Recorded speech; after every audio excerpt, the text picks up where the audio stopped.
ભાઈ ઘડિયાળમાં જોવો તો ટાઈમ કેટલો થયો? 2 વાગ્યા હે. સારું હાલો. ભાઈ ઘડિયાળમાં જોવો તો કેટલો ટાઈમ થયો? 2 વાગ્યા હે ભાઈ. સારું હાલો. ભાઈ ઘડિયાળમાં જોવો તો કેટલા વાગ્યા? 2 વાગ્યા હે ભાઈ. સારું હાલો. ભાઈ જોવો તો ઘડિયાળમાં કેટલા વાગ્યા હે?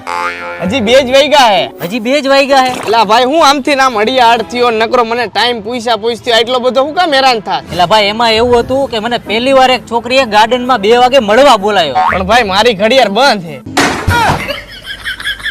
અને અત્યારે ભાઈ 5 વાગી ગયા ને હવે ઘરે વહી ગઈ છે ને તું ઘરે વહી જા. એટલે ભાઈ જિંદગીમાં પહેલી વાર કોઈ છોકરીએ મને સામેથી મળવા બોલાયો હતો, એમાં તારી બંધ ઘડિયાળે મારો મળવાનો મેળ વીખી નાખ્યો. હવે એનો મળવાનો મેળ ન આવે એમાં હું શું કરું અને મારી આ ઘડિયાળ શું કરે?